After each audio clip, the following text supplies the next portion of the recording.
Welcome back to the program. We are joined today by Gilbert Doctorow, a historian, international affairs analyst, and also the author of War Diaries, the Russia-Ukraine War. So thank you for coming back on the program. As I understand it, you are in St. Petersburg now. That's correct. My wife and I maintain an apartment here, and so it's like living at home. Of course, when you're away from a place for 5 months, you forget how this apparatus or that apparatus works. How do you work the dishwasher here? That sort of thing. But otherwise, and those little inconveniences are nothing compared to the pleasures of being here. Well, what I wanted to discuss with you was the decline of Russia's deterrent, or at least the credibility of its deterrent. And this is quite an important matter. That is, a credible nuclear deterrent kept peace during the Cold War, as both sides knew that they shouldn't step over certain lines. Once those lines are no longer respected, one risks going further and further down the line, and the further one waits to restore one's deterrent, the more it risks to upset the entire balance. But one of the key criticisms within Russia, or concerns at least within Russia, has been that the Kremlin has let their deterrent become less credible. That is, over time, Russia didn't really respond forcefully to any of NATO's escalations, especially the long-range strikes deep into Russia, both military and commercial targets, but also what we saw back in June, the attacks on Russia's nuclear deterrent. It appears to me that there's some push now for a major course correction. I was wondering if you're hearing the same thing. Well, it's obviously being debated in the highest circles of the foreign policy establishment in Moscow. And I want to make a point clear that wouldn't be obvious to the general audience. What you and I are about to discuss is a matter of very considerable importance and attracts the attention of foreign policy professionals and defense professionals. The general public, in light of what I'm about to say about Mr.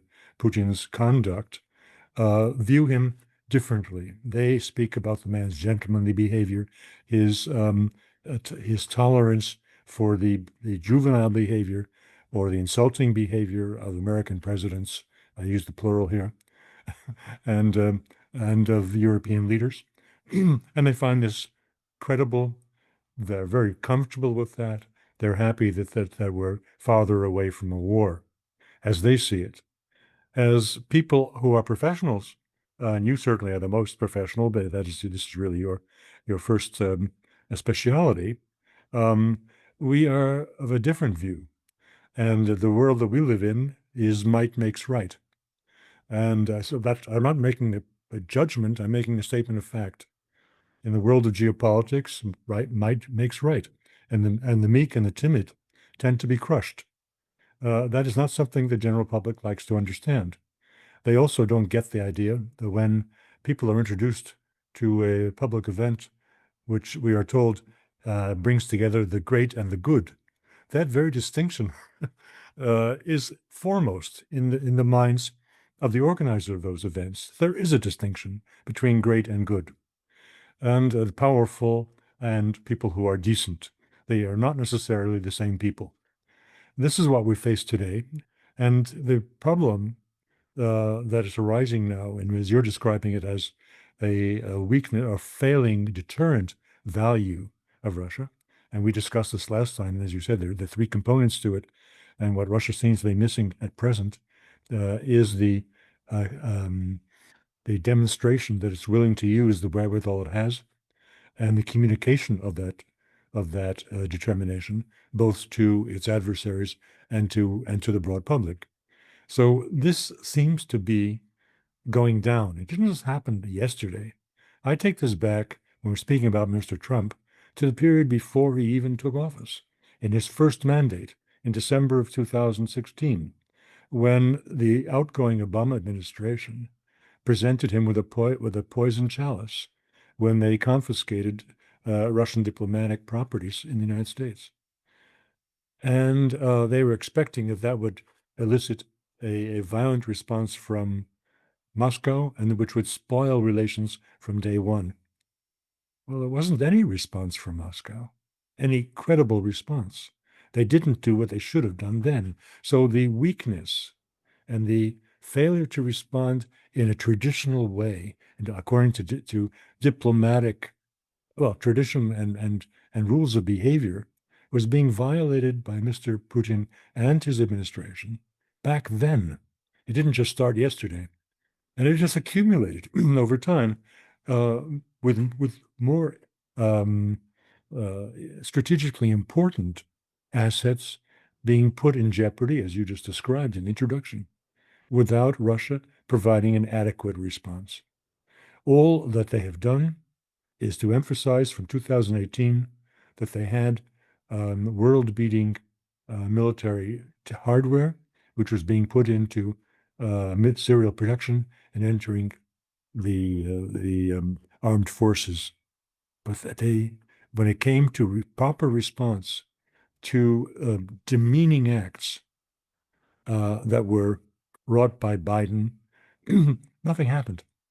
And so there was a confidence that built up in the United States and in Western Europe, which only Mr. Trump recently said when he called Russia a paper tiger.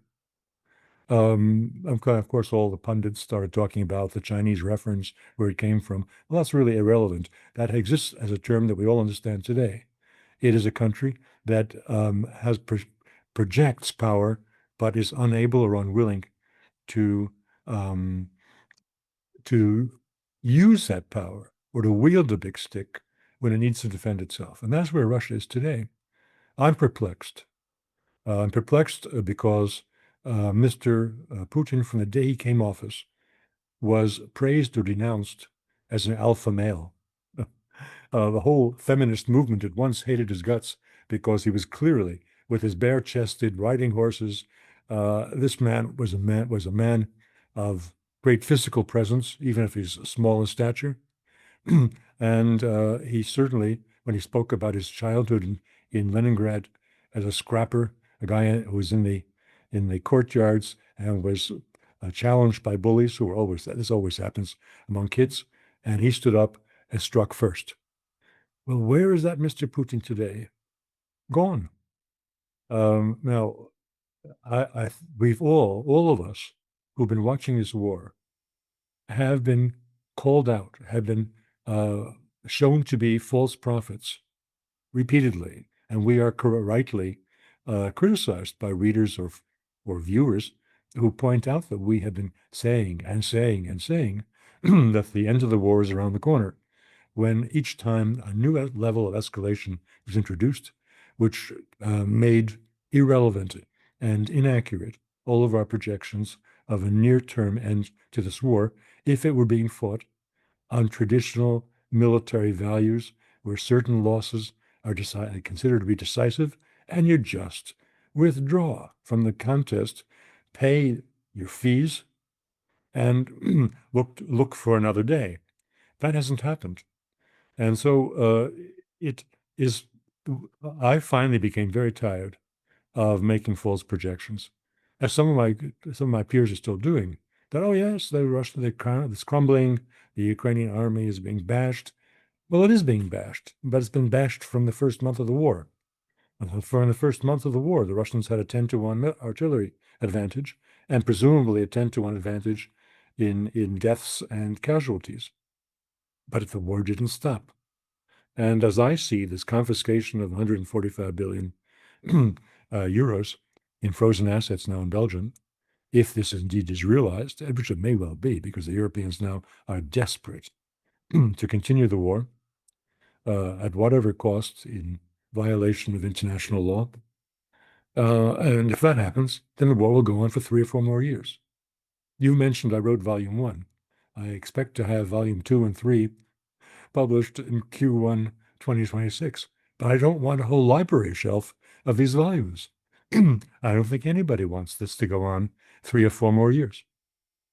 And the latest statements coming out of Vladimir Putin We speak about the flip-flops of Trump. Well, he has flip-flop from the Thursday evening phone conversation he had with Donald Trump on the evening before the arrival of Zelensky for his latest visit to the White House, when he was stern. Oh, we had told he was stern. We of course didn't have a public reading of the words, but what he said was repeated by Trump the next day to Zelensky, the words which we assume that he received from Putin, because before Putin said them, Vladimir Solovyov said those same words on air.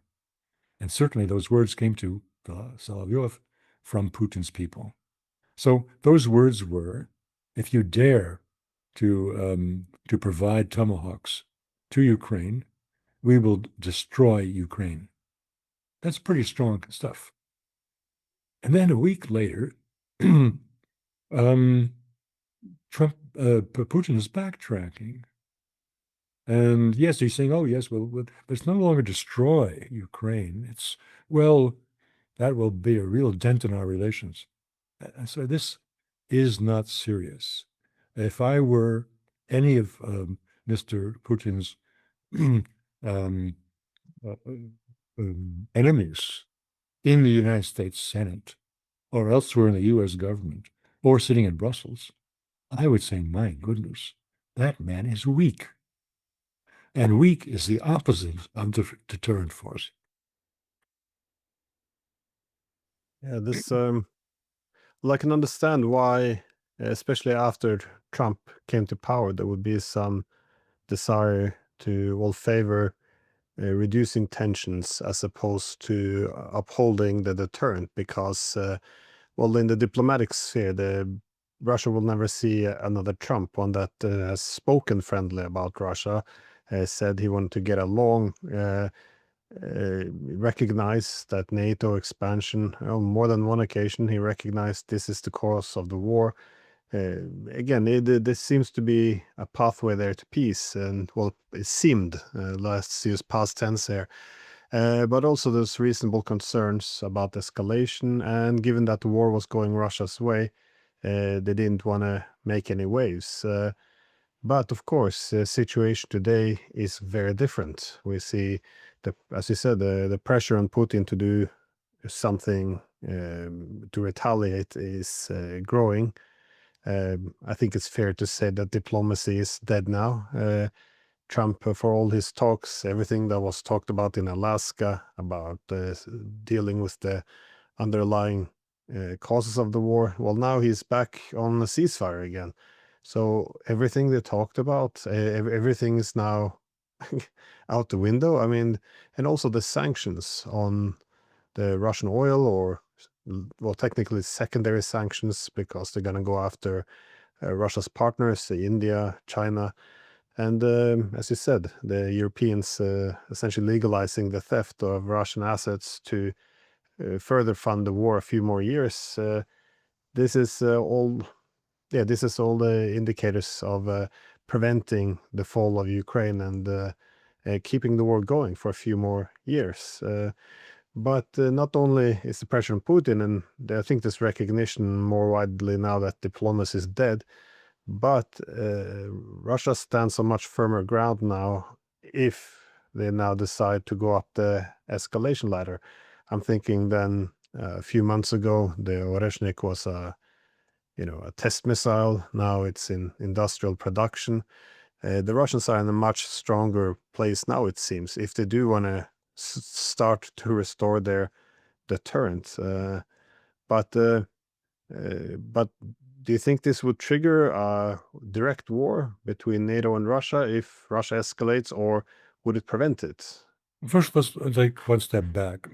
You said everybody agrees that diplomacy is no longer an option. Everyone except Mr. Putin. In the last day, he has repeated that. Well, 2 days ago, he was speaking and saying that talking is much better than confrontation. And then he sent Mr. Dmitriev to the United States on a fool's errand that has the the image that the United States and Russia are still talking to one another and are thinking about big business in the future.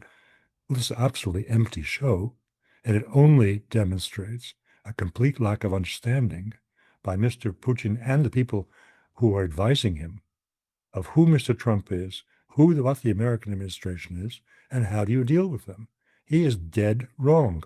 This Mr. Dmitriev's mission is empty of content because everything Dmitry is a brilliant man who is very ambitious and is serving the boss of bosses with a view, obviously, to where his political career will go in the future. I have no objection to that. But what he's doing now is utterly stupid for the interests of Russia. You reward the United States by pretending that they're still in talking terms and have great business plans for the future. The day after the United States has slapped secondary sanctions, which this was discussed in the with Trump, is discussed with Putin. What is the outcome or the likely result of these sanctions? And Putin said, "Oh, we will get along. It's not a deal." And Trump said, "We'll see how you're doing in 6 months." Between the two, I agree with Trump and I disagree with Putin. What has happened, I just a little diversion here. We're speaking about the secondary sanctions on the two biggest buyers of Russian oil. That is India and China. These sanctions against China are almost without effect, not just because China will stop supplying rare metals to the United States and U.S. industry will shut down the next day, but because China has most of its oil coming to it by pipelines, which are really in no way affected by the sanctions that have been imposed because they are directed against seaborne oil. India is the opposite case. India does not have a stranglehold on rare metals. It has no cudgel to use to beat back the Americans the way the Chinese do. And its oil, which is roughly the same volume as what China is importing, is all coming by sea. And yesterday, I think it's called Reliable. It's a privately owned single biggest importer of Russian oil into India. And they said they're not going to buy any more oil. Now, that isn't the end of the game, of course. The Russians and the Indians are probably scrambling to find workarounds for this, but there will be a loss of sales. And what does that mean for the Russian budget? Mr. Trump is right. If we just say that the Russians cannot bring around the Indians to maintain the same level of imports, they will lose 10% of the state budget. 10%. Now that they are now running a deficit because the Russian government is jointly prioritizing guns and butter. That is, all social benefits are rising, indexation is going up, standard of living of the grandma is better than it was last month. All that's going forward, and they have a deficit in the budget. You make a 10% hole in the budget, and Russia is going to be suffering enormously. And Trump knows that, and Putin is denying it. He also knows that. So they've got a big problem. He is not dealing honestly with his own people, and he is not making decisions that are rational in light of the behavior of the Americans. The worst thing he could have done was to send Dmitriev to the States just after these sanctions were introduced. And the whole Dmitriev affair in general, just to back up for a moment, is total nonsense. It's only this, we Americans and Russians will have great business together. We do big business. Okay. I've heard that since 1975. In 1975 on, I was very deeply involved in all the big business that the United States and Russia would have. And frankly speaking, it was nil. Not because of bad will, but because of the different structures of the economy. And they simply are not, there's nothing to harmonize the way there was and is with Europe, where the two fit together very well. Supplier of raw materials, the United States doesn't really need Russian raw materials. And this project, this mega project, is again, shows a very poor understanding of Mr. Trump. Oh, Trump is a big real estate developer. So we'll propose to him, we'll build an $8 billion tunnel connecting Alaska and the Russian Far East. To carry what? Nothing. There's nothing to carry. So they thought they were being very, very clever with Mr. Trump, and they have not been very clever. And that carries over to this question of deterrence. I think that Putin has made some very bad choices. Sending Dmitriev was the worst thing he could have done. Making that lame speech a day ago that we still have an option for diplomacy and we don't want a confrontation, that is exactly that is directly against what you were saying, what I am saying, and what people like Dmitry Trainin and Dmitry Simes, who are really very well plugged into the power structure on foreign affairs in Russia, are saying. So there's a problem there. Yeah, well, it's I don't understand, quite why the Kremlin still thinks it has a peace precedent in the White House, because I mean, when the United States approaches countries, the ideal scenario it has is where it is allowed to bomb other countries a little bit, like most of Middle Eastern countries. So moderate attack every now and then, and with the understanding if there's any retaliation, then it would escalate dramatically. Now, the only way you don't end up in a situation like that is if you have a deterrent that is credible. So Iran, for example, made this very clear. Any attacks on it, it will respond, and they know they will respond. So doesn't mean a war isn't coming, but nonetheless, it creates some caution. But we created this strange scenario now where initially it's kind of open that the NATO countries were backing Ukraine within the war, confined within Ukraine. But then there came this idea that, well, why should the war be confined here? Let's bring it to Russia.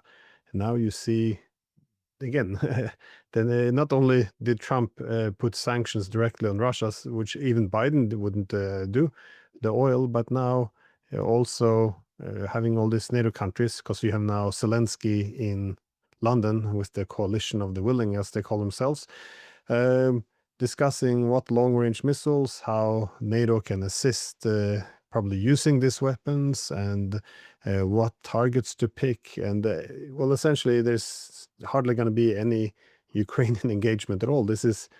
We're now at direct war, and while they're being punched in the face, they are essentially saying, well, let's talk instead. I mean, it's the whole point of deterrence is if there's a one-way hostility here where NATO can strike Russia, but Russia doesn't respond, why would NATO talk to Russia then? Just saying, in political theory, you often assume that countries will push and push and push until they're pushed back. Once there's a balance, then you start to talk and find a way of enhancing mutual security. So it is strange indeed to see that Putin hasn't that is still behave as if he buys into Trump's rhetoric that it's not his war. He's trying to end it.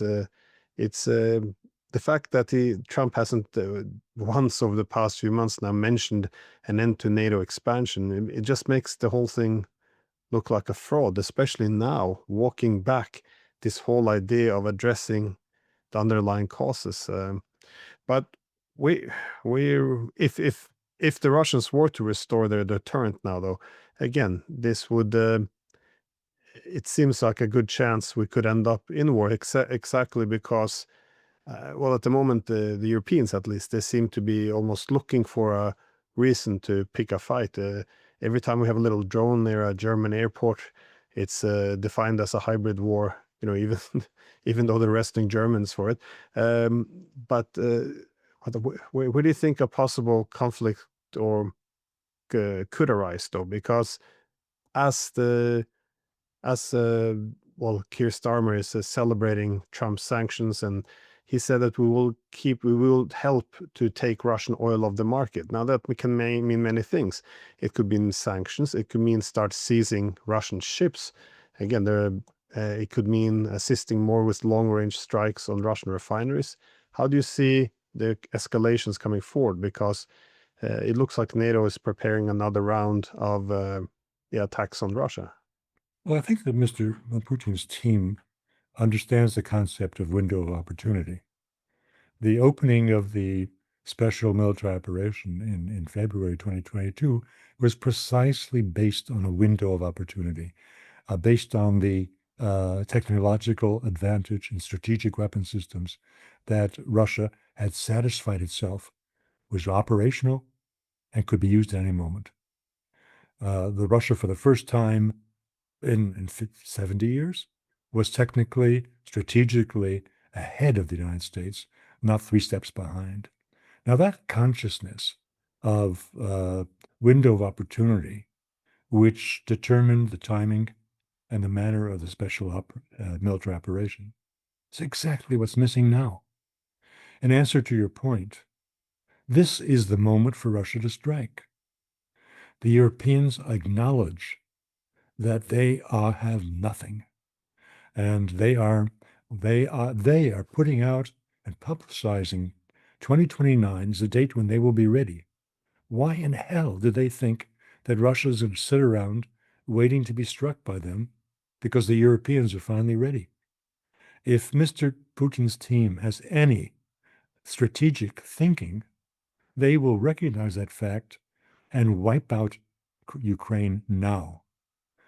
Before Europe can do anything, Europeans will be left wringing their hands. The Americans will say, "We told you so," and that's where it will end. If Ukraine's military potential, the decision-making centers are taken out now, which those Oreshniks make manifestly possible, end of game or game and match.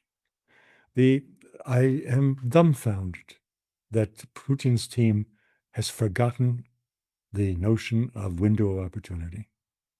Russia will never have the same advantage it has over Europe militarily that it has at this particular moment. But the ideal of a deterrent is exactly that it shouldn't have to be used. That is, if it's credible and communicated properly, and these capabilities are evident.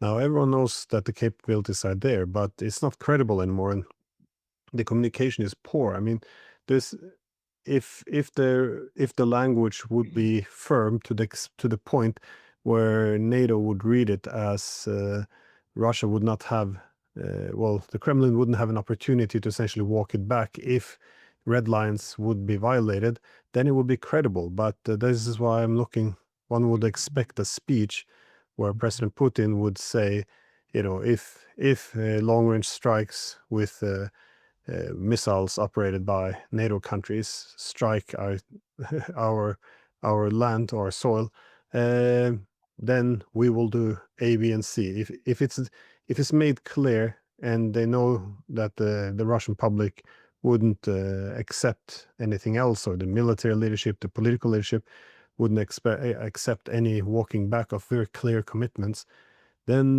they wouldn't have to use their deterrent. There wouldn't have to be a strike on Ukraine's decision centers. They wouldn't have to do this escalation. But I guess my concern is, as long as they don't communicate it, you walk further and further up the escalation ladder, and when they finally do strike back, then you end up in a war situation. What I was suggesting was not a war with NATO. I was suggesting destroying Ukraine. They're two different things. The destruction of the political elites in Kiev would be a warning. It would establish or reestablish Russia's deterrent. And let's go back in history a little bit. There was 1956. There was 1968. Russia had at the time all kinds of deterrent powers in its military arsenal, but it invaded both Czechoslovakia and Hungary, and it hit a fly with a hammer, and it worked. And that's what I'm saying now. I'm not saying that they should, and there are Russian hotheads who are saying, well, we have to bomb Germany, we have to wipe out London. I'm not saying this at all. What they have to do is go to the heart of the problem, which is the antechamber of a Russian-NATO war. It is not creating a Russian-NATO war.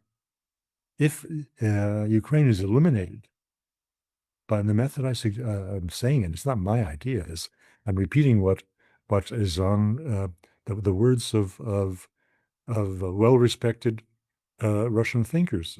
All right, there's disputes over how well-respected Mr. Karaganov is, but nonetheless, he is a major figure in the political establishment of Russia. And so at that level, and I say even less than that level, because he was speaking about using a tactical nuclear weapon in Western Europe to demonstrate Russia's willingness to go all the way if necessary. Nothing of the sort is needed. Oreshnik's destroying a few hundred people in downtown Kiev who are the regime could do the job and reestablish Russia's deterrence to all of the war hungry people who happen to be the heads of government in Western Europe. Well, this is the risk, though, when you let your deterrent become weakened, if not undermined completely. Suddenly, you do get these proposals from quite respected uh, people who argue for use of tactical nuclear weapons against European countries in order to restore the deterrent. This wouldn't have been an issue. I mean, I think if they would have upheld it, that's what I meant at the onset. That is, I think the whole, both sides, the world in general, loses when one of the great powers let its deterrent slip. This is when there will be an overcompensation later on. It just feels like, based on the shift in rhetoric and also the situation on the ground, the accessibility now or of the Oreshnik on a much larger scale, it looks like we're reaching that point where the retaliation will come.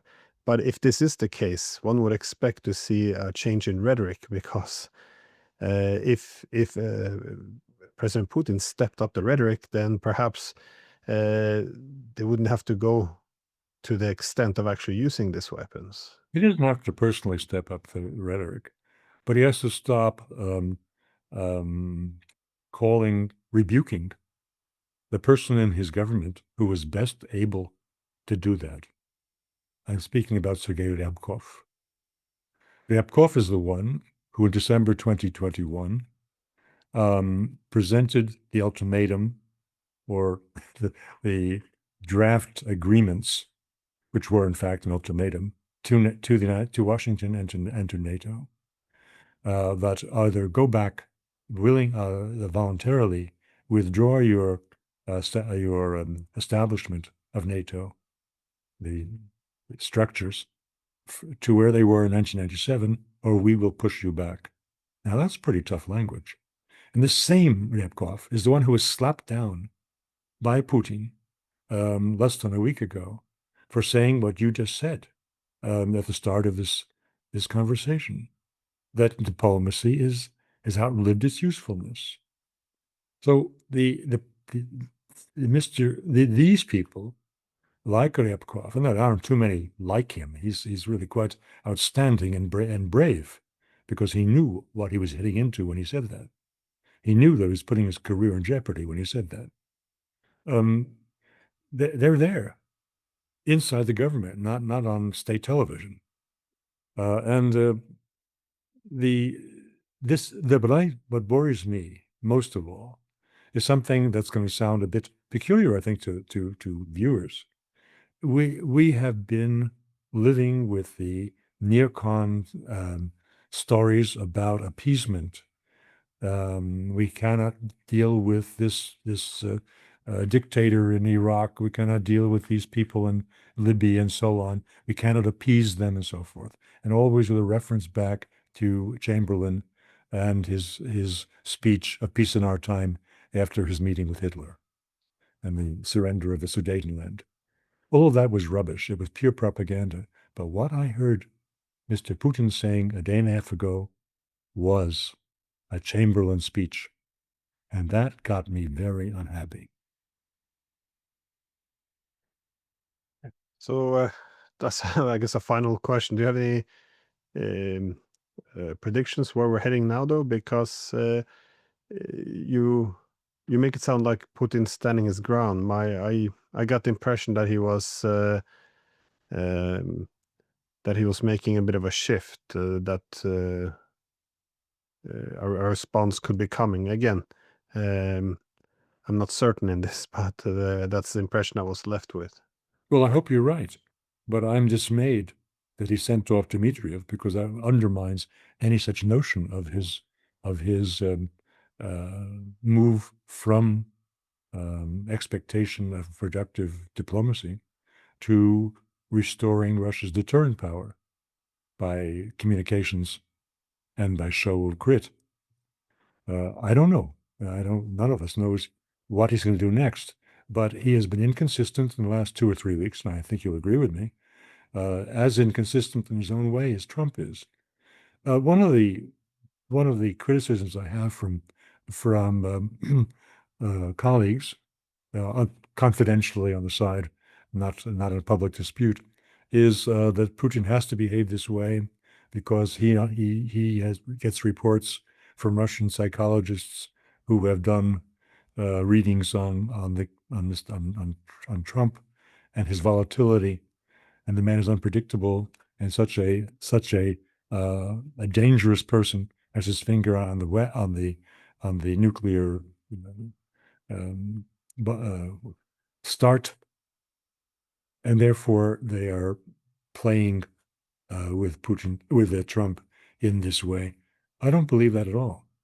For my way of thinking, Mr. Trump is a good Christian, a real believer, a family man, and the last thing he wants to see is the United States, including his own family, incinerated.